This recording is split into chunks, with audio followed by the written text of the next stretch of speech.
Supervise learning process flow. अभी इससे पहले जो हमने देखा था वो क्या था? Understanding the algorithm.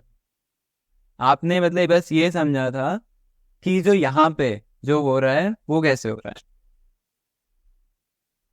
हाँ, देखिए इसको पहले समझ लेते हैं फिर लिखना। Supervise learning process flow. अब देखिए दो चीजें होंगी, ट्रेनिंग एंड टेस्टिंग और प्रिडिक्शन। पहले ट्रेनिंग एंड टेस्टिंग। आपके पास कुछ हिस्टोरिकल डेटा होगा जिसमें एक्स भी होगा जिसमें वाई भी होगा। फिर आप उसकी रैंडम सैम्पलिंग करेंगे into train data and test data. 70% train data, 30% test data. Train data से रिलेशनशिप रिवर्स इंजीनियर किया जाएगा।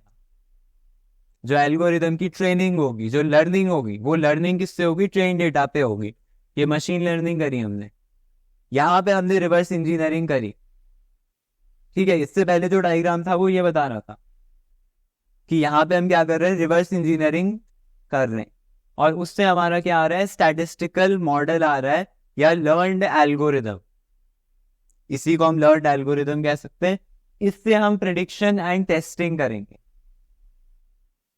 Prediction and testing. अब टेस्टिंग किससे होगी? टेस्ट डेटा सेट से। टेस्ट डेटा सेट को हम मॉडल को नहीं दिखा रहे हैं,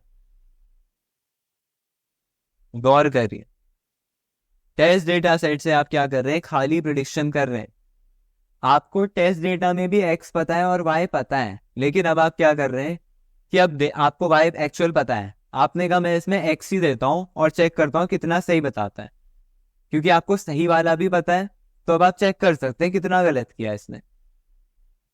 तो आपने जो खाली एक्स है, जो खाली इनपुट है, जो मैंने इससे पहले बनाया था अभी व्हाइट बोर्ड में, तो आप वो इनपुट को डालेंगे उस मॉडल के अंदर। वो आपको कुछ प्रिडिक्शन करेगा और उसके हिसाब से आप मॉडल का वैलिडेशन करेंगे कि मॉडल में कितना एरर है, कितनी एक्यूरेसी है।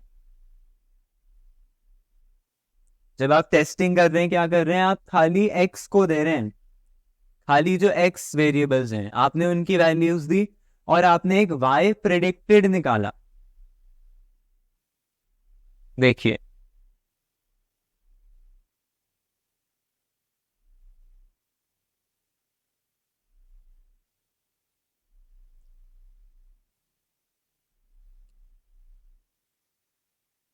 और ये काम आप ठीक टेस्टिंग में ही करेंगे।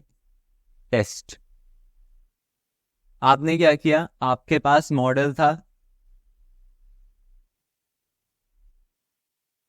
y=fx।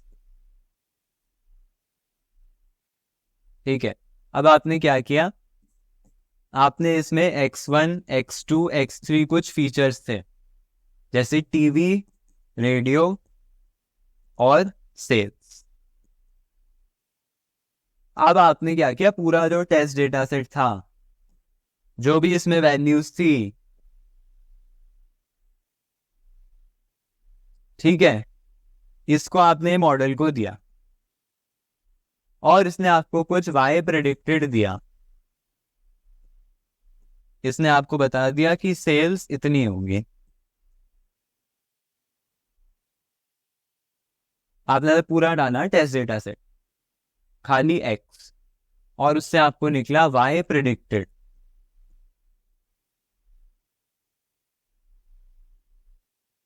ये प्रिडिक्टेड वाई है, ये एक्चुअल वाई नहीं है। एक्चुअल वाई को नहीं डाला है, नहीं आपने। आपने एक्चुअल वाई नहीं दिखाया मॉडल को, आपने उसे खाली एक्स दिया और उसके बेसिस पे वाई प्रिडिक्ट किया।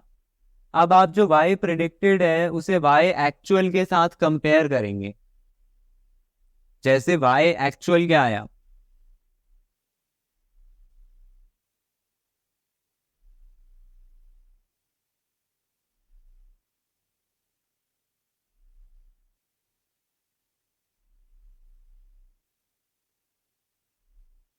वाई एक्चुअल जैसे मान लेते हैं कि आपका 10 करोड़ आ रहा था, इसने 15 करोड़ किया। एक्चुअल वाई था 15 करोड़, इसने उसे 15 करोड़ ही किया। ऐसे। तो अब आप क्या करेंगे? इसको चेक करेंगे, कोई एक्यूरेसी की कोई मैट्रिक लगाएंगे, चेक करेंगे कितनी एक्यूरेसी आ रही है। मॉडल कितना सही प्रिडिक्ट कर रहा है। तो कैसे करेंगे, जब आपके पास एक y प्रिडिक्टेड होगा और एक y एक्चुअल होगा। ठीक है, टेस्ट डेटा सेट पे लर्निंग नहीं हो रही है, ये बात क्लियर होनी चाहिए। जो रिवर्स इंजीनियरिंग हो रही है वो ट्रेन डेटा सेट के लिए हो रही है। टेस्ट एकदम ही कोई अलग डेटा है, मॉडल ने कभी देखा ही नहीं है। अगर आप ट्रेन में प्रेडिक्शन करते हैं, मान लेते हैं कि अब मैंने ट्रेन कर लिया, मॉडल बना लिया, अब मैंने कहा मैं इसे अपने ट्रेन वाले डेटा सेट को देता हूं, मतलब उसका खाली इनपुट वेरिएबल्स दूंगा जैसे इसमें दिया था, और उससे कुछ वाई प्रेडिक्टेड निकालूंगा फॉर ट्रेनिंग डेटा ओनली। तो इसमें हो सकता है कि एक्यूरेसी आ जाए बढ़िया 99% एक्यूरेसी इन प्रेडिक्शन, जब टेस्ट किया पता चला 15% भी नहीं है एक्यूरेसी। तो क्योंकि क्या था, ट्रेन डेटा सेट में तो आपने उसे सब दिखा दिया था ना, आपने उसे आउटपुट भी दिखा दिया, इनपुट भी दिखा दिया, अब आपने कोई इनपुट डाल दिया,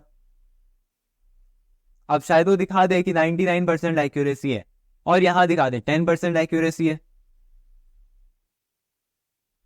ठीक है, हम ट्रेनिंग में भी सेम चीज करेंगे कि वाई प्रेडिक्टेड निकालेंगे और एक वाई एक्चुअल होता ही है।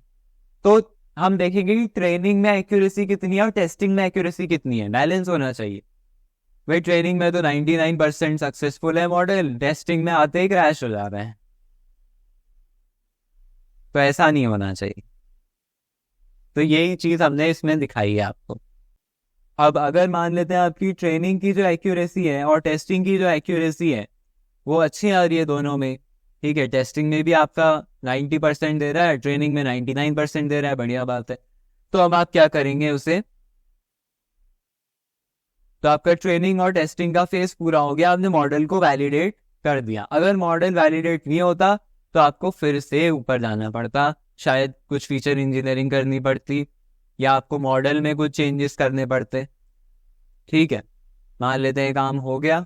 अगर ये काम हो जाता है तो अब आप अपना मॉडल क्लाइंट को दे सकते हैं, मतलब डिप्लॉय कर सकते हैं। जब आपको लगा कि मॉडल बढ़िया है अब डिप्लॉय कर दो, मतलब क्लाइंट को दे दो। तो अब क्लाइंट क्या करेगा, अपने नए डेटा के साथ मॉडल को यूज करेगा और प्रेडिक्शन आउटकम निकाल।